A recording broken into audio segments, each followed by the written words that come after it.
Alright, sick. I just did a test recording and everything's working well. So it's time to get started with this workshop. Welcome everyone. This is Unity Part 2. This is actually not my workshop. This is Justin's workshop.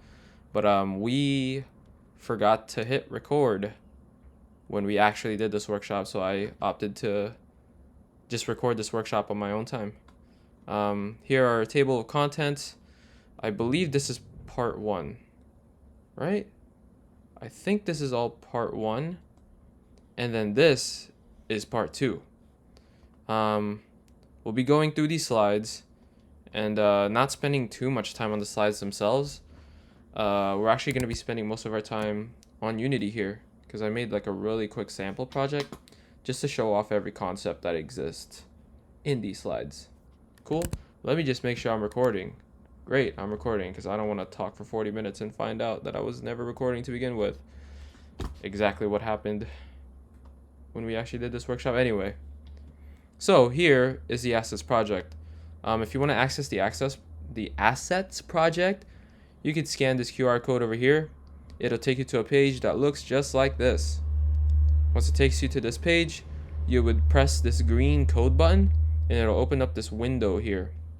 You just press download zip and that'll download the Unity assets project, which is just a project that you can import directly into Unity. It has a lot of like pre-made stuff in there, especially for those of you that are afraid of coding. A lot of the coding has been done for you in this assets project. So if you want to start doing game development and you want to make your sort of entrance to it as easy as possible, no better way to do it than with the assets project. All right. Anyway, I'm going to move on from that. Here are some interchangeable terms. Scene and game object. These terms aren't interchangeable. These are completely different things. But scene is fairly interchangeable with level. Scene is fairly interchangeable with room. Scene with chapter, so on and so forth. Likewise, game object is interchangeable with entity, interchangeable with object, interchangeable with item. So just to show you guys what I am talking about, this right here is a scene, okay? This scene is called main menu as written here. This scene is called main menu as written here. Okay, and then this scene is composed of game objects. So every scene is composed of game objects. This is a game object, this is a game object, this is a game object, and this is a game object. Okay, again, we're in the main menu scene, which you can open the main menu scene by just double clicking this. Every scene is going to look like this. It's going to have a name and it's going to have this, basically the Unity logo over it.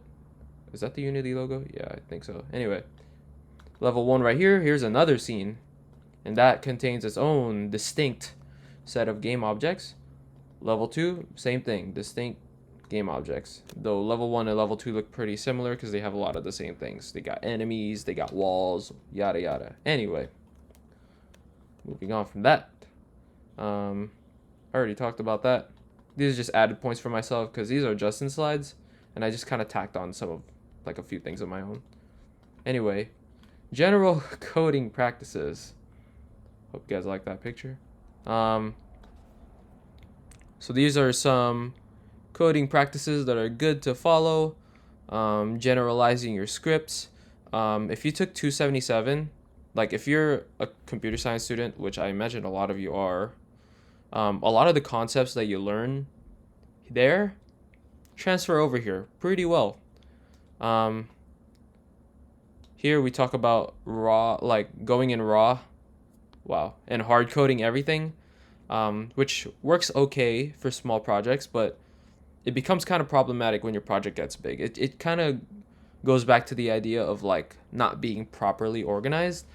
Yeah, I'm getting paranoid. I have to check that I'm recording. Cool.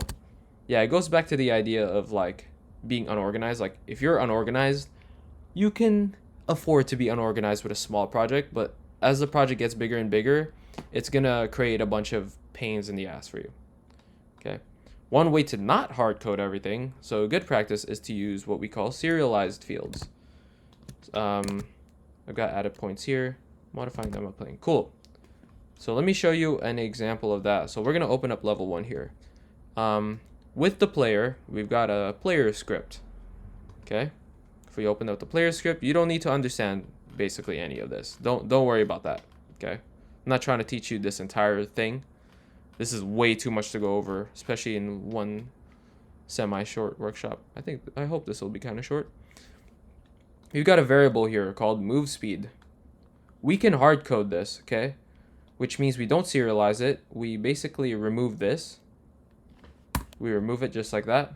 And we just say like float move speed equals 10 or some crap like that. That would be hard coding it. So we can opt for the hard coding approach, or we can serialize field. Now what serialize field does is, with the player open, you see this right here? It says move speed. It's the same variable. When you serialize a field, that variable basically gets shown here. Like if we didn't have it serialized, if I remove that really quick, just like that. Let's wait for the scene to reload. It's not there anymore. Move speed is not there anymore. Okay, so we want to serialize it. Serializing it would be not hard coding it. So now it shows up there again. It's a 10 by default. Real quick, I'm gonna kill these enemies first, just to make things easier for myself, demonstration wise. So right now, our move speed is 10 units, whatever. If I want to change this, I don't have to go through the pain of opening the code, changing it in here, stopping the game, and then restarting the game. I don't have to go through that. I can just change it right here. I can change it right here. So my move speed is 10 right now. If I make it like 100, way freaking faster. Okay, I didn't mean to cross that door there, but again, it's 10. If I make it 100, I move really fast. Okay, I'm going through the walls right now. Don't pay any mind to that, okay? We just pretend that problem doesn't exist. Anyway, makes things much easier to manage. Makes things much easier to change in real time. Makes it much easier to test. Because like maybe we landed on 10 and we were like, that's kind of slow. So you can crank it up a little bit and you'll see the change in real time. So yeah, it makes testing a lot easier. Function event order. We have a bunch of functions, like we have an awake function, an on enable function, start, update, and fix update. These are all functions. And these functions are automatically called by Unity itself. So you don't have to call these functions. They're automatically called. They're kind of in order here. So the idea being, when your game starts, awake gets called. Then on enable gets called. Then start gets called. Then update gets called. Then fix update gets called. These are all functions that you sort of fill in. So you can write whatever you want inside of these functions. So if I write some code inside of awake, and then I write some code inside of start, the code inside of awake gets run first, and then the code inside of start gets run. Okay, so they get ran in order. The really important ones here, the ones that you're really going to want to pay attention to, like when you're getting started with game dev, is start and update. Okay, so I'm going to show you guys what this looks like. So we got level 1 open here. I'm going to open my game manager script, and I'm also, let me see what else I want to have open. Probably the player script. Yeah, player script. All right. So here's that start function, right? We were looking at it right here. This is the same as this, okay, as all this. One of the things we do in the start function is we teleport the player to their spawn point. Okay, we teleport the player to the spawn point. So this is to say that our spawn point is basically the center here. And our player, I have to zoom in kind of a lot. That's our player right there. Don't pay any mind to the black screen, the black thing over here for now. That's our player. Our player is already in the spawn point. So it's not a problem. Like, we teleport the player to the spawn point, but he's already at the spawn point, so who cares? But, and then you can see that when I hit play. Okay, we're at our spawn point right here, which is the center. If I move the player, like over here, they're not at the spawn point anymore. But in this start function, we're saying teleport the player to spawn. So he's automatically going to get teleported to spawn as soon as we start this game. Boom, he's in the center again, even though we moved him to the side like that. Okay. So start, everything that is inside of the start function basically gets called at the start of the game. Just to show you what that kind of looks like, let's make it a problem. Okay, let's make it a problem. If we were calling teleport player to spawn in the update function, well, first let's talk about what update is. So start gets called at the very start of the game. Update gets called every frame.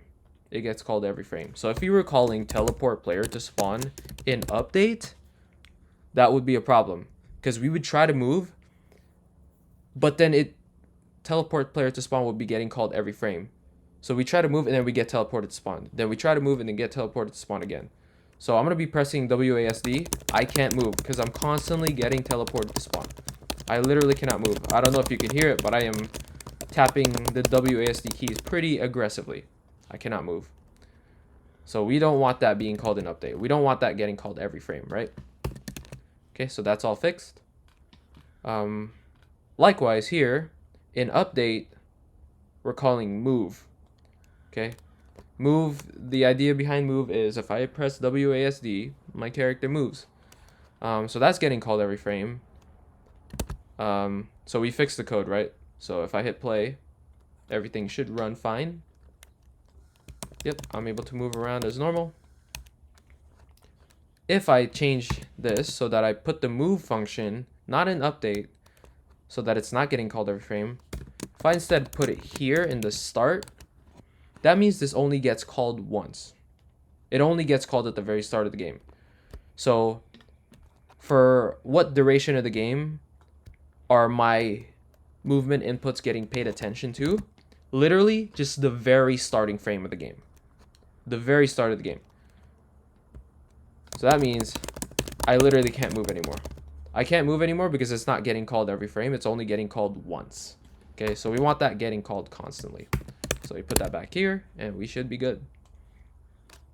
Anyway, again, when you're starting out, start and update are your best friends effectively. Matt's added points. We went over that. These are all these functions. On enable, awake, and fix update are some stuff you'll probably learn about later on. There's even more than this. If we open this right here, this page, here's all of them. We got freaking reset. I've never used that in my life. Don't ask me about that. I couldn't help you. We got on state machine. I've also never used that. On animator, never used that. There's a whole bunch of stuff here. This is to say that there's a lot of information here and it's overwhelming, and that's okay, because you don't need to know like 99% of this stuff. It's kind of just there for you. Like the more familiar you get with game development, the more you might be like, one of these things might be useful for me if I learn it, but you're not going to need to learn it for a long time. Like I've been able to get by super well with just start and update. Anyway, enough yap about that.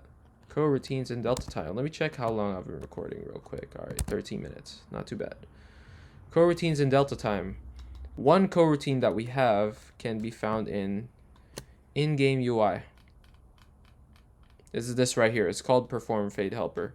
Literally all this does is fade the screen either to black. It either fades into black or fades out of black. That's the idea behind it. So we got a timer here. So coroutines work really well for like things that happen over time. So when we fade to black, that's a process, right? Like that's a thing that happens over the course of like half a second or maybe a full second. It's not something you want to happen instantly. And so coroutine works really well with that.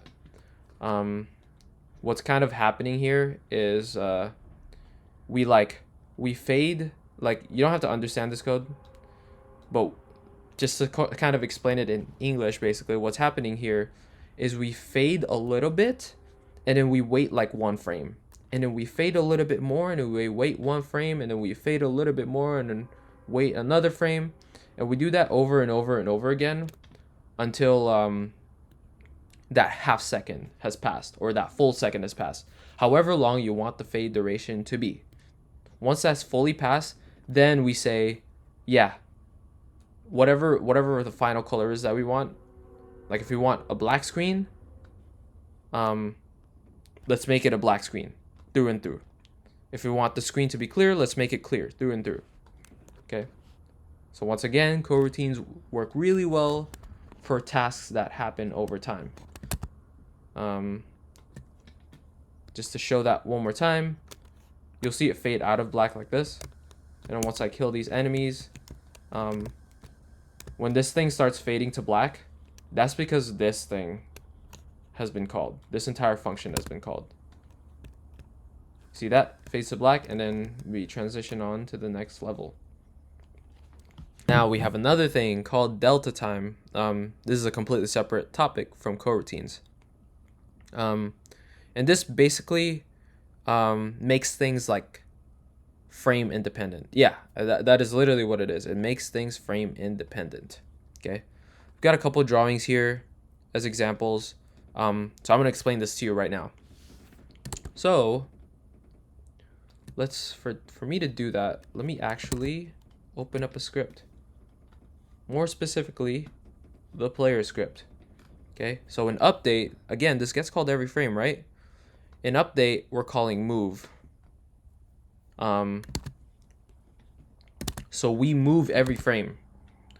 Now, let me posit a sort of scenario here. That scenario can be seen right here, like the area of the drawing that I'm circling. Imagine that in update, I'm saying move at move speed. Basically, what's happening here is every frame, I want you to move 1 unit. Every frame, I want you to move 1 unit. Now that creates a problem. That creates a problem. And the reason why that creates a problem is because if you're getting 60 frames per second, then you move 60 units per second. If you're getting 600, you move 600 units per second. What does that mean? That means your player moves at a different speed depending on your frame rate, which is not a function that you would want in your game. Like, you would not want someone to move faster just because they're getting more frames on their system. Like, that kind of makes your game pay to win, right? Like, the better of a system you have, the faster your character is able to move. You want the experience to be consistent across everybody. The way we do that, the way we make it consistent for everybody, is we use a thing called time.delta time. That's this right here, time.delta time. So I don't just say move at move speed. I say move at move speed times time.delta time. The idea here is, this is the guy with 60 frames per second, and this is the guy with 600 frames per second. Time.delta time is basically saying how much time elapsed between the last frame and this frame. Okay, so that means if you're getting a small 60 frames per second, then you have a fairly big time.delta time. If you're getting something really fast, like 600 frames per second, then over the course of 1 second, you have a lot more frames, right? You have a lot more frames, which means that the time between each adjacent frame is much smaller. Okay, it's much smaller. And so if you multiply your move speed by time.delta time, you're canceling out the sheer frames that this guy is getting with 600 frames per second, right? So if you look here, we're moving, like, our move speed is 1 unit, right? And this is getting called 60 times per second. That's what this second term is here. It's getting called 60 times per second. But then our time.delta time is 1 over 60. And so we multiply these, and these two fractions cancel each other out. And so this guy effectively moves at like 1 unit per second. Likewise with this guy's move speed is 1 unit as well. And because he's getting 600 frames per second, this move function is getting called 600 times every second. But if we multiply by time.delta time, our time.delta time here is a lot smaller. Instead of being 1 over 60, it's 1 over 600, which is a smaller fraction. And you multiply these two fractions and they cancel each other out. So what happens is the guy with 60 frames per second and the guy with 600 frames per second, they both ultimately move at 1 unit per second. And so you make the experience consistent. There's another example of a coroutine that, to be honest, I didn't really read over this when I copied Justin's slides, so I'm not really going to try to explain it. So yeah, one simple example is one simple example of what happens if you don't use time.delta time is the guy with 600 frames per second moves a lot faster than the guy with 60 frames per second. To see an extreme example, I'll let this video speak for itself.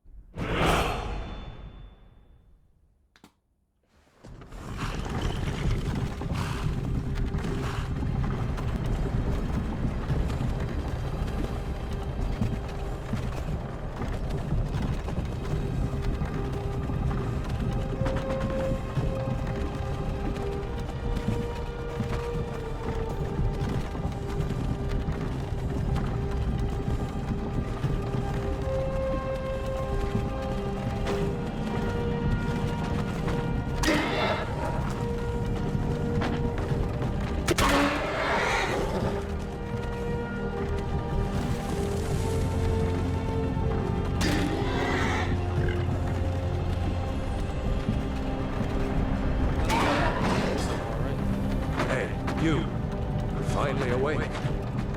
You were trying to cross the border, right? Walked right into that Imperial ambush, same as us. And that thief over there. Damn you Stormcloaks. Skyrim was fine until you came along. Empire was nice and lazy. If they hadn't been looking for you, they'd have stolen that horse and been halfway to Hammerfell. You there, you and me, we shouldn't be here. It's these Stormcloaks the Empire wants. We're all brothers and sisters in binds now, thieves. No, this can't be happening. This isn't happening. Hell yeah. Game of the year, man. Maybe should have put an epilepsy warning there, but a little too late for that now. But yeah, that's a very extreme example. I like that. I like that profile picture. But anyway, I'm not sure why all of that happens. That's pretty insane. I imagine when you're not using time.delta time,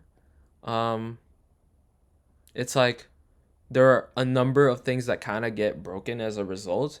And Skyrim is a much, much bigger game than any of the examples that I was positing in these slides.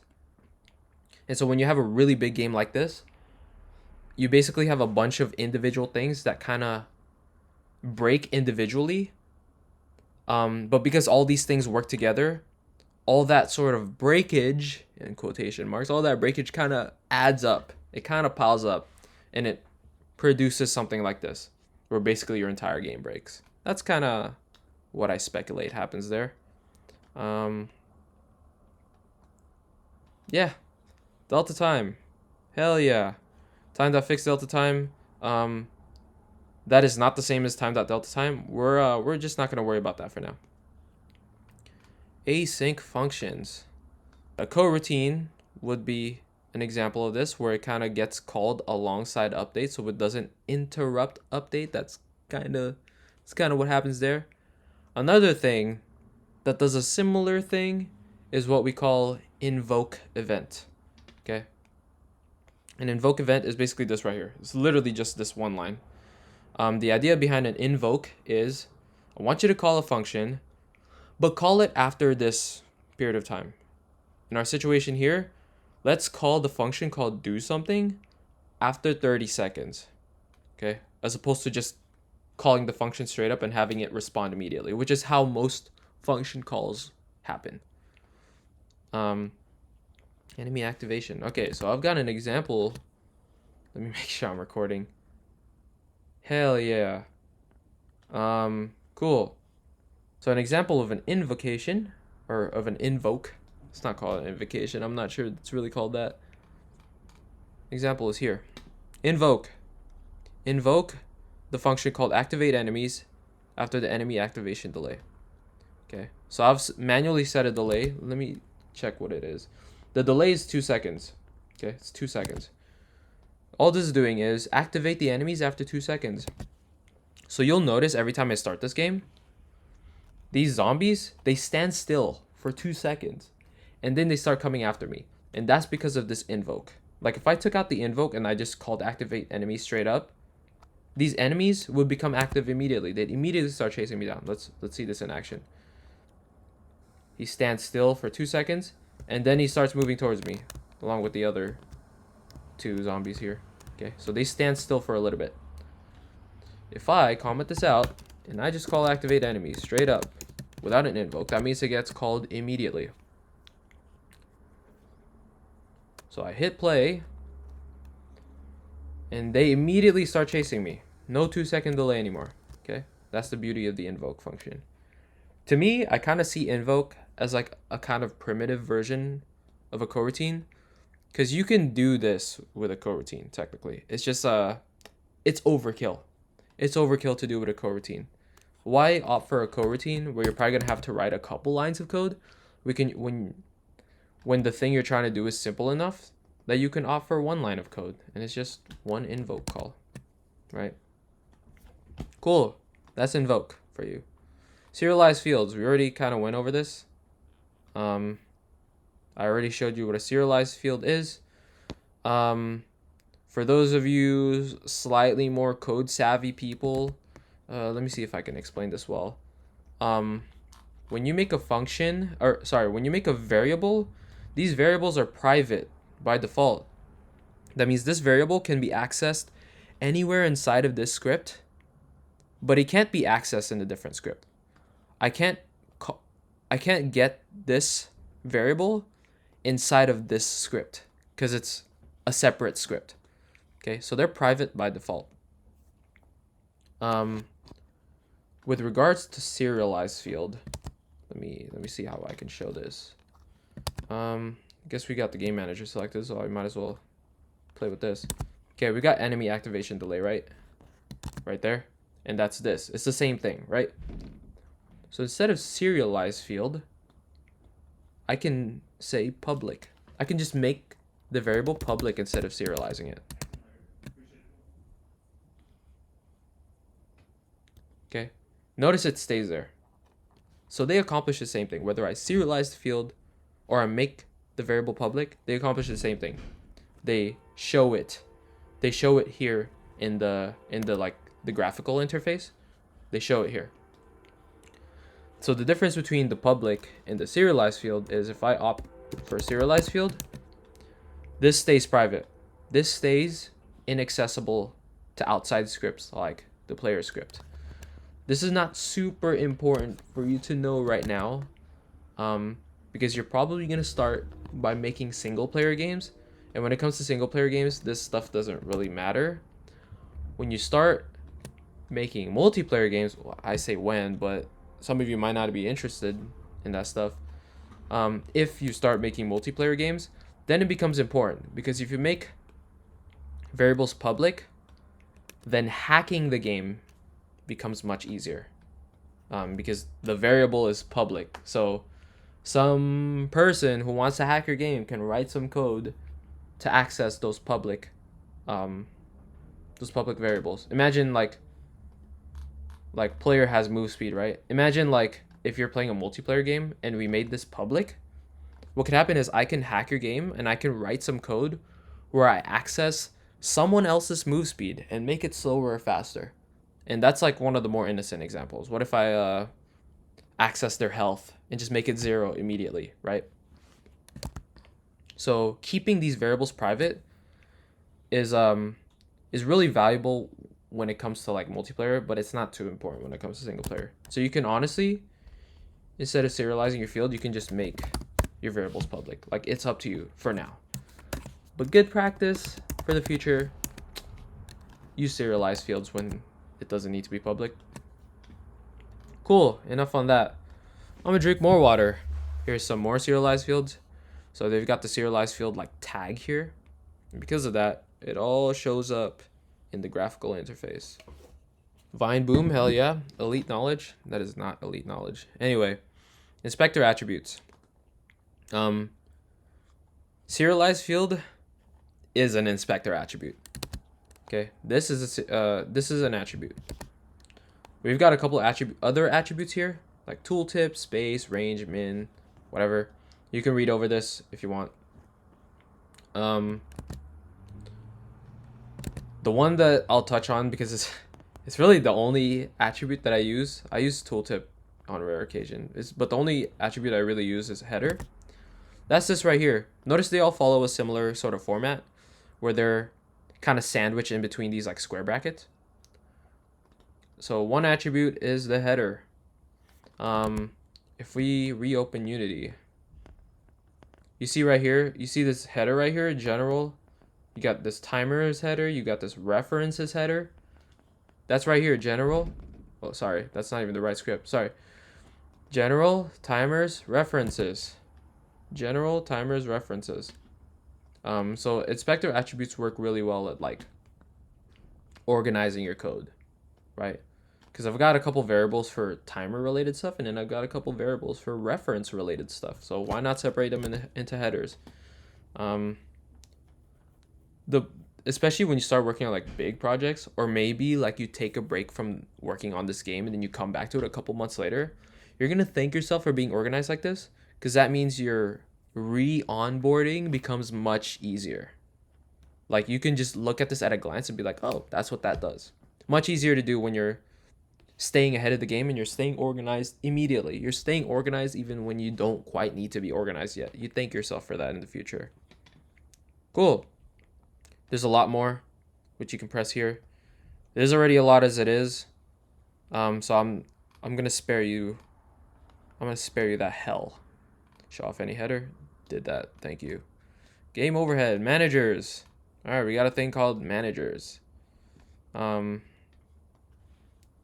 I did not look at any of these slides, so I'm just gonna show off my example off the rip. Okay, so you can have a couple like manager types. Like I have a game manager right here. But it doesn't just need to be a game manager. You can have an enemy manager. You can have a player manager. You can have an inventory manager or something like that. It's really your choice. It's really your choice. For me, I threw this game together over like 3 hours just to have examples to show to you guys. And this project is so small that I can opt for just a game manager. But the bigger your project is, you're probably going to want more managers. And this kind of goes back to like being organized. But anyway, one thing I really like about managers is they work really well as like a central point of communication. So one of the mechanics in this game is once you kill all the enemies, this is a door. Okay. Once you kill all these enemies, you can actually walk through this door and go to the next level. So if I try to walk through the door without killing them, I'm not going to the next level. Now if I kill them, now I actually go to the next level. Okay. So that entire mechanic of kill all enemies, then the player can actually go through the door. That's a system that involves multiple things in this game interacting. It involves the enemies, the player, and the level exit door. So we provide a central point of communication for those three things. The game manager. How does that work? We have a list right here of enemies. This just keeps track of all the enemies in the level. Okay, this is the important function. Open exit upon clearing enemies. You can read over that if you want. Doesn't matter. The point is, it keeps track. We have that list, right? We have that list of enemies, and every time an enemy dies, that enemy gets taken off the list.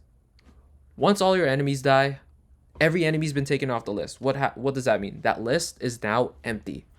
Once the list is empty, we basically like activate the exit.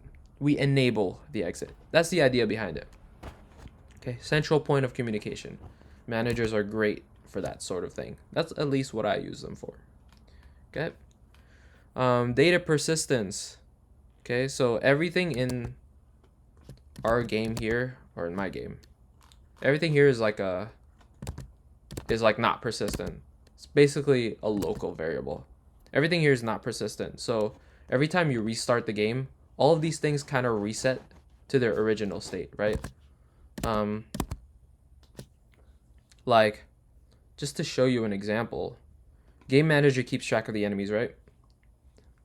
This is probably easier to demonstrate in level 2. So let's do that.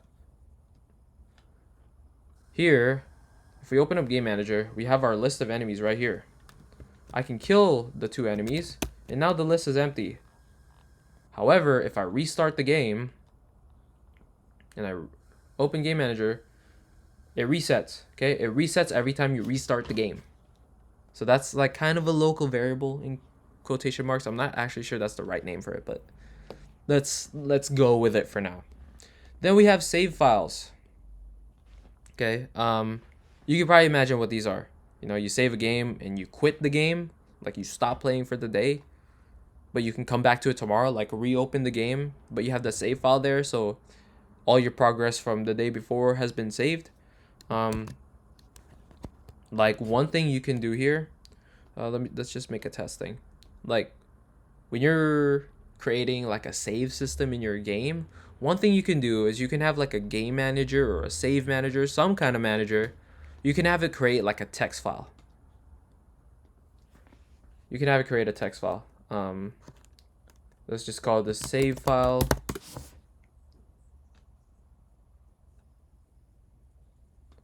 Yeah, you could create like a save file, and then you can just say like, I don't know, position equals 100, 0, 100, health equals 64. You could create like a text file like this, and then when you create that text file and then you stop playing the game, your file doesn't get deleted, right? The file does not get deleted.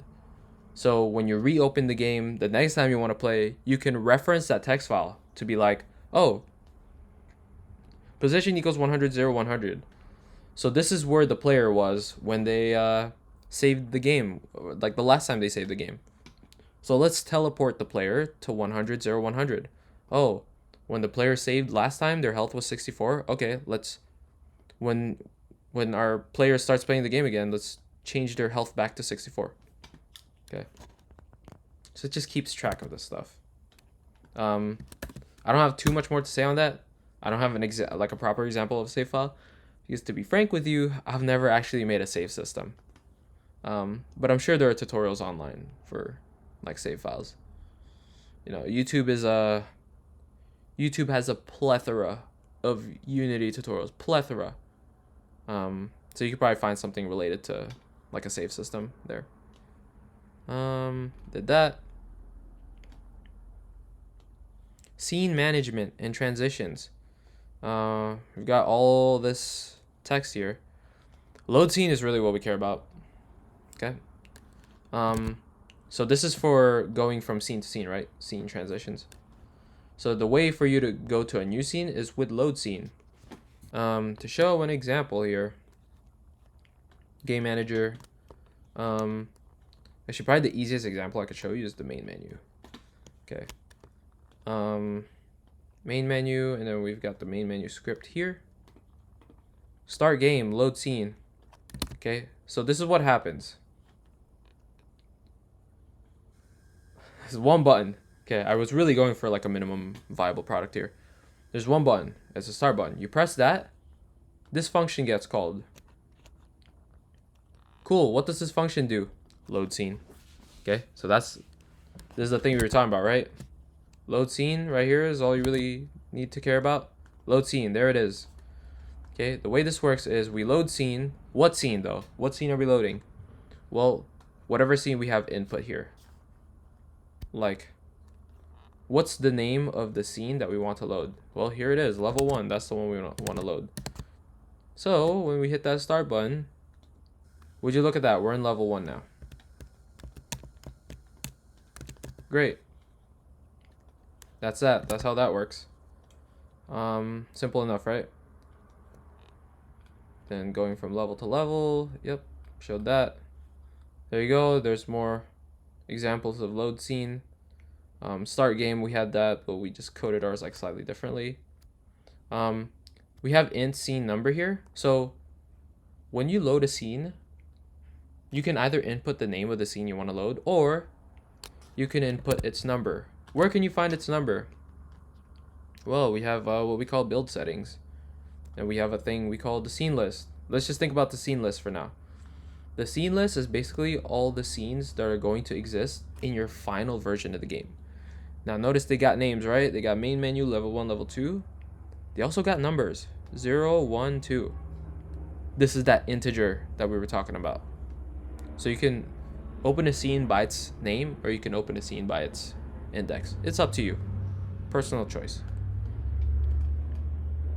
Game mechanics, controllers, and input system. Let's just show you the input manager. Okay, there's an old input system that involves things like if input dot get key down, key code dot, I don't know, space, stuff like that. That is the old that's the old input system. Okay, and that involves a lot of hard coding, and Unity has improved a ton on that, because a lot of people, or they've got a new input system that does not involve hard coding. Okay, and that's this right here, the input system. Edit in project settings window, and that's all this stuff. Okay, very customizable. You can add new actions, and then under each action you decide what button or what inputs sort of activate that action. Okay, so if someone presses W, A, S, or D, we're trying to move. Okay, that's the new input system. I didn't make all this. This is made by default, which is really nice. All of this stuff comes by default with your project. Very cool stuff. That's that. And then just to kind of show, I'm not going to explain the code too much, but if we go back to level 1, we open up our player. Input action, move action, right? We were looking at move, right? This is me just connecting it. Just to be like, look inside that input system manager and find the action that's called move. I want you to connect that to this. Okay. And then we got like read value here. So we're just this is just us being like, what's the value of that input right now? Are any of those keys being pressed? Is W, A, S, or D being pressed? If not, we're returning like a 0 basically. Otherwise, we're gonna return like a different value.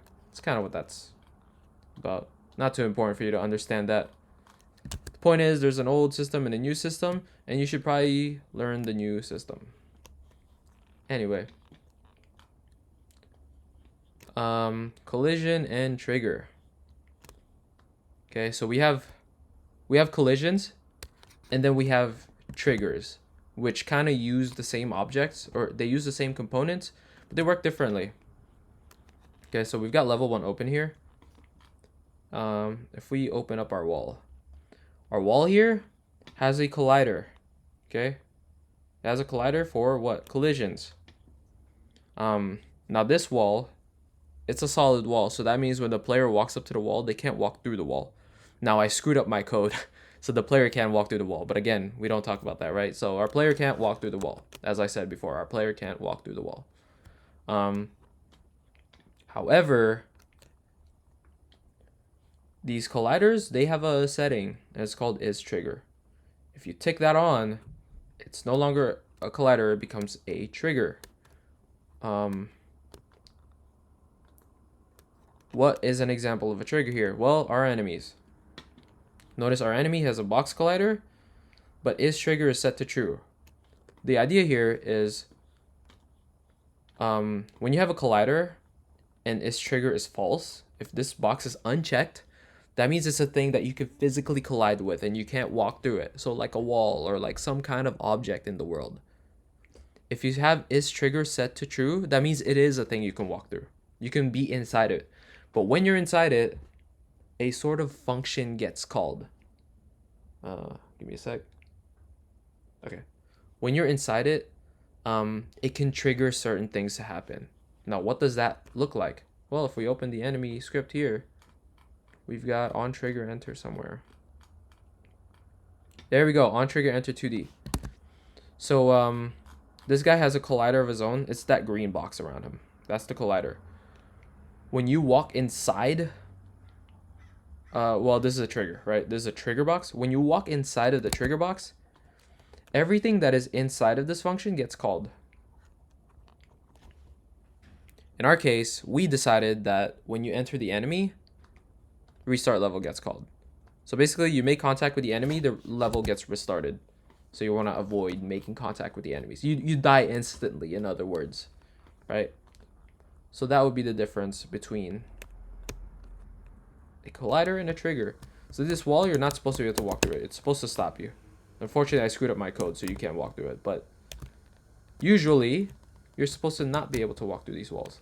These enemies, however, you can walk through them. I can walk through the guy, and when I walk through him, the level gets restarted. Okay, that's the idea behind that. Show that off. Collision and trigger. Great. Those are some of the functions that you'd be calling. Y'all saw on trigger enter. Mine was a little different. It was on trigger enter 2D, just because it's a 2D game we're working with. On trigger enter here is more so designed for like 3D games. By the way, just to screw with your mind a little bit, Unity 2D is kind of a trick. It's not actually 2D. It's just putting 2D stuff in a 3D environment. Like if I unclick this, there you go. Suddenly it's not 2D. It's actually 3D. But you know, don't worry about that. Maybe I should cut that out of the video. Anyway, raycasting. There's a lot of concepts here. But we are like 70% of the way through it. And I'm kind of tired of talking, so that is sort of good news for me. Anyway, raycasting. This basically involves like shooting a ray in some direction.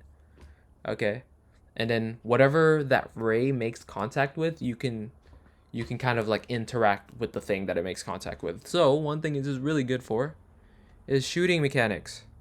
Here's some sample code. I can't really explain this stuff to you again because I didn't really look at it before. Let's show off the shoot lines. Okay.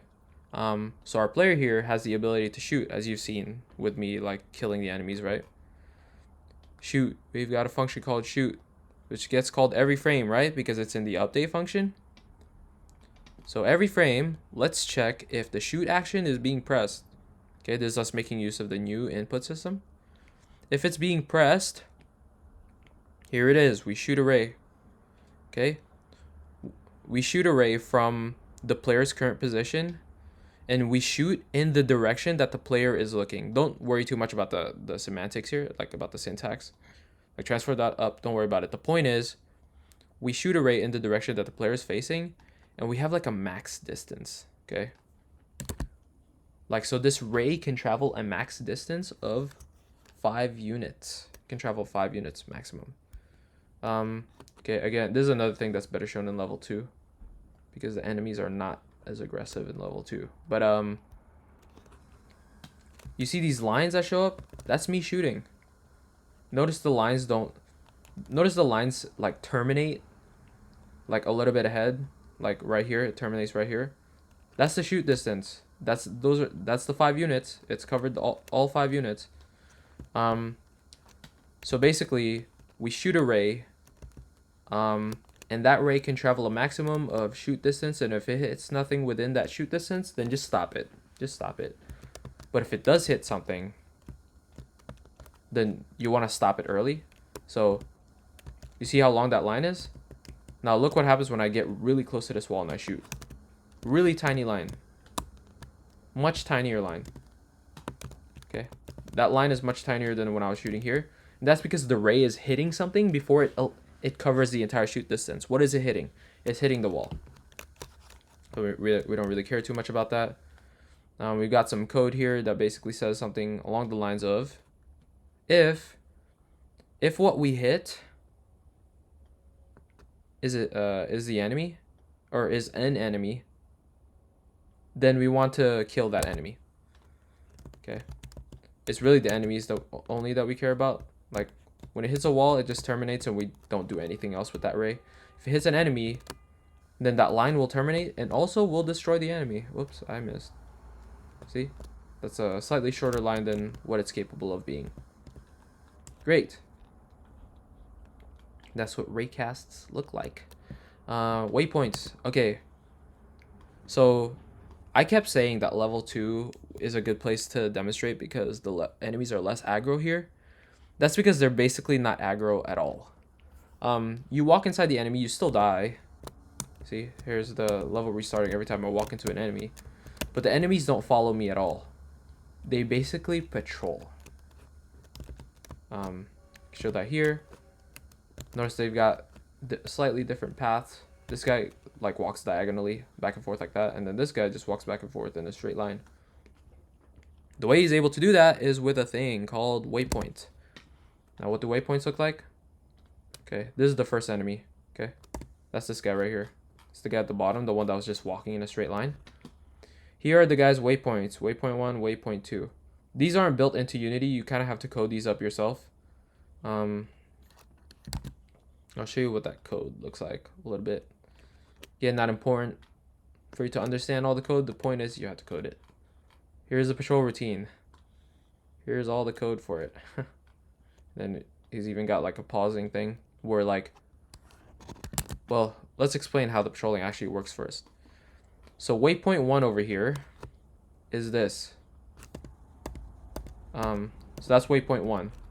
So the enemy is already standing at their first waypoint. Their second waypoint is here. Let's freaking get rid of this UI for a second. Let's at least not show it on my side. But the second waypoint is right here, where it's zooming in. Okay. And that's where the enemy walks, right? He walks back and forth between this waypoint, the first waypoint, and the second waypoint. So it goes to this waypoint, then he goes to this waypoint, and then it resets. Goes back to this waypoint, then this waypoint, then this waypoint, then this waypoint. If I added more waypoints, then this enemy would traverse every waypoint before resetting. That's kind of the idea behind it. Like these waypoints are they're just game objects. They're just game objects that I put in a specific spot, and I'm telling the enemy, go to that game object. Go to this game object. Then go to this game object. Then go back to this game object. Then go back to this game object. Okay, invisible game object. You can have those. Our game manager is invisible as well, but don't worry about that. Anyway, that's basically how waypoints work. Really good for like if you want some kind of patrolling routine with your enemies. Or even simpler than that, if you just want like a moving platform, you can use waypoints for that as well. Here's some code for waypoint stuff. This is how Justin does his waypoints. Yeah, I didn't look at this, so I couldn't explain it to you. Layers and tags. All right, layers and tags work super similarly. So I'm actually just gonna show off one of them. I'll show off layers. Okay. Player here. Here's a layer. Okay, most of these things are just on the default layer, because most of the time it doesn't matter what layer they're on. Like 90% of the time it doesn't matter what layer they're on. But sometimes it does matter. In our situation here, I've put the player on a layer called Ignore Raycast. Okay, now to remind you, raycasting is what we're doing every time the player shoots. Okay, now the reason why this guy is on the Ignore Raycast layer is because if he wasn't on the Ignore Raycast layer, then we'd be shooting ourselves. Like we'd shoot, and let me do this for a second. Okay, all our raycasts originate at the very center of the player, which is right here. Okay, if I turn this back on, you see this green outline here? This is our player collider. So if we weren't on the Ignore Raycast layer, then our player would be listening to raycasts. Because our raycast is starting at the center, our raycast is immediately hitting something upon getting created. What is it? It's our collider. So that means our shots are getting terminated early. This was actually a bug that I was dealing with for a while. And it kind of slapped me in the face and reminded me of how like valuable layers are. So now I put them on the Ignore Raycast layer, and because of it, the raycast starts here, finds itself already colliding with a collider, but oh, the collider is in the Ignore Raycast layer. So I'm just gonna pretend that collider doesn't exist, and then the raycast just kind of goes on about its day, and it keeps going in the direction that the player is facing, right? So because of this ignore raycast layer, we're able to shoot freely like this. Yep, all that's been explained. Great. Here's another example of like taking advantage of layers. You know, another thing we could have done is instead of having it so the player ignores raycast, we can put the enemy in a layer. Like, we've got all these default layers, right? Like, these are all built in by Unity. We can add a layer. We can add a layer, and I could call like enemy or something. And then I could use one of these layer masks here to say something along the lines of, well, let's find the code first. I can use one of these layer masks to basically say that when we shoot a raycast, we only want to pay attention to objects on the layer mask called enemy or something like that. So that means it'll hit a wall and it'll ignore the wall. It'll hit the player, it'll ignore the player. It'll hit some other random object, it'll ignore that random object. But if it's an enemy, then it'll actually pay attention. That's another option we could have opted for, and quite frankly, the option that I would suggest you take, like when it comes to you like making your own game. UX and UI, and then we got animations, right? Sick. I'm gonna drink water first. Sheesh. Okay, canvas. So a canvas is like an object. It's a type of object, which you can make by right-clicking, going to UI, and then going to canvas and just pressing that. This in-game UI right here, this is a canvas object. You can see that right here with the canvas component. This is a canvas object. Canvases work really well with holding like UI items, basically. The idea here is in-game UI has a black screen, which is this. Okay, it's this thing. If we untoggle the black screen, it would just not exist, right? So I just made a black screen. And I changed like the alpha of the color. You see this right here? That's like the transparency, right? So when I fade in and out, I just change this value. That's like how I personally coded it. So you can have a version of the black screen that isn't a UI item, that isn't inside of the canvas. And I'm gonna show you what that looks like right now. Because I made a prefab for it. In UI, I'm gonna put bad black screen just like that. Okay, so this is the bad version of the black screen. Okay, this right here is not a UI item. This is not inside of the canvas. This is just a game object in the world. If we opt to use this, you notice the black screen stays completely stationary, like it doesn't follow your screen. That's what would happen if you made the black screen just like a regular game object. Now, if you opt to make it a UI item, like if you put it inside of a canvas, then you get this instead. You get the version of the black screen that actually follows your camera. I mean, showing off good black screen, kill all enemies, then turn on black screen. Oh yeah, that's actually that's a banger example. Okay, this is what we're gonna do. I'm gonna kill all these enemies just so I can move freely. Okay, this right here, here's the in-game UI. If I press this, there you go. There's the black screen fading in and fading out. If I move to the left here, that black screen follows me. So when I take this on, that black screen still encapsulates my entire camera, which is very nice. And whereas this version of the screen that wasn't a UI item wasn't following my camera, right? Cool. Canvas. Here's another example of a canvas. This is from Kieran Whitney, one of our other officers. There's like a project he did. I don't remember what class he did it for, but yeah, it was some project that involved him making something in Unity. And then this is I believe Justin's project, Oregon Trail. Him using a canvas as well. Anchoring in positions. Okay. I don't know what any of this text says, but let me demonstrate kind of what that looks like. This demo is actually going to be fairly similar to the one that we just did. I'm first going to kill every enemy just to make things easier for myself. Okay. Now, this black screen right here, we have it anchored. So these are all the anchor presets. I selected this one. That's why you've got like the highlight around it.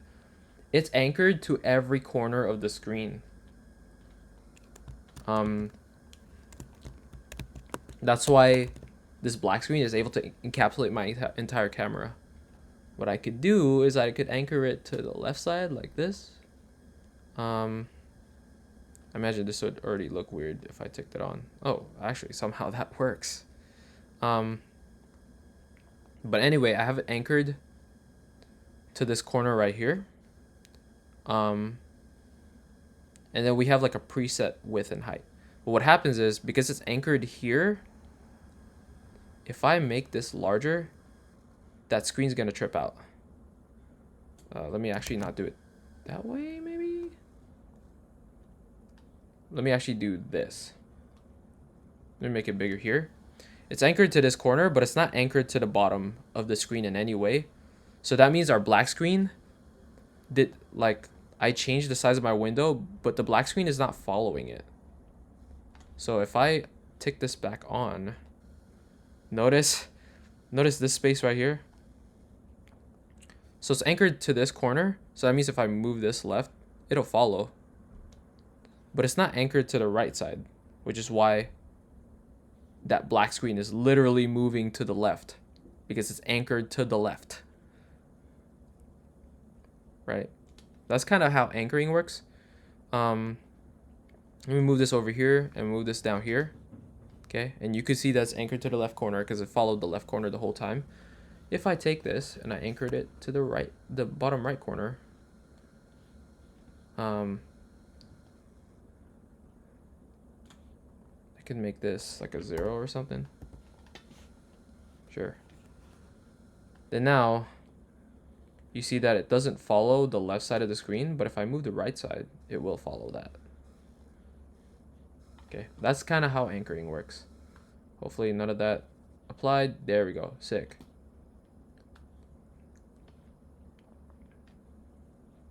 Cool, I won't explain too much more than that. Anchoring is mainly a big thing when it comes to like UI items. So like, you decide where you want to anchor like a UI item, and it's kind of like an artistic choice. Like if you make like a health bar, let's say you put that health bar in the top left side, like the top left corner of the screen, you're probably gonna want to anchor that to the top left corner of your screen, right? So there's a lot of customizability there. It's kind of up to you where you want to anchor something. Cool. Animation. Woo! All right, home stretch, because this is the last slide where I have like added points. An animator. Show off enemy animator. Yeah, I'm just gonna show off the enemy animator. I'm not even gonna bother reading this stuff. But it's there, and these slides will be linked if you want to read through them yourself, or you could just pause. It's a recording after all. But let me drink water first. Here, you can read it while I drink.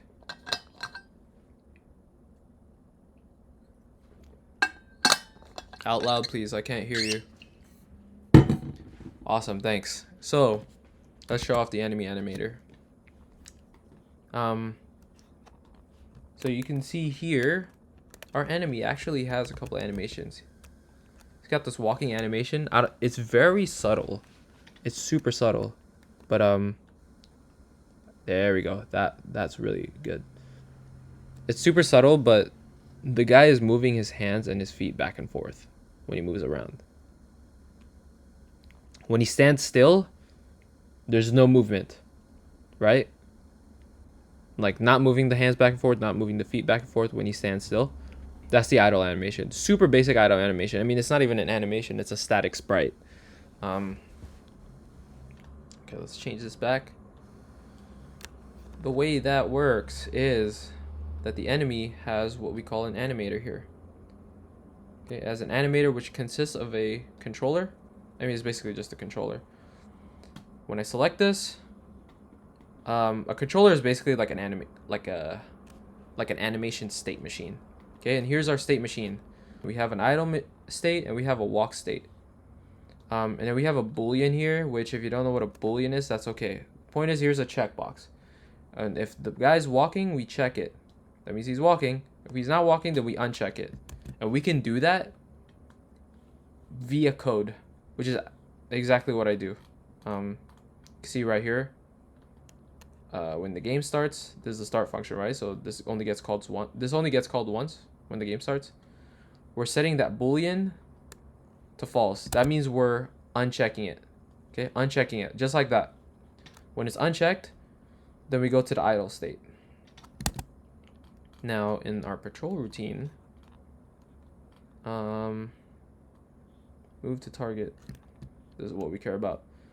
Okay, move to target gets called when the enemy is actually moving to something. Notice we set that boolean to true, is walking to true. That means we're checking that box. When we check that box, we transition from the idle state to the walk state. So the enemy actually starts walking. When we uncheck it, we transition from the walk state back to the idle state. And then we do that through these arrows, but I won't explain that too much more. You got the animation states, but each animation state has to be tied to an actual animation to begin with. That's what this is. That's what these are. Walk and idle, these aren't state machines anymore. These are the actual animations. So we can open that here. We've got the idle and the walk animation, which are these two. We open the idle animation, and it's a single keyframe, and it's just that one. It's just that one sprite. If we open the walk animation, it's a lot more keyframes, and it's a bunch of different sprites. So here we're in one sprite, we're at another sprite, so we're changing the sprite kind of over time, and then the animation terminates here, which means the animation repeats. So once we get to this part of the animation, it just repeats. That's a super basic rundown of how animations work.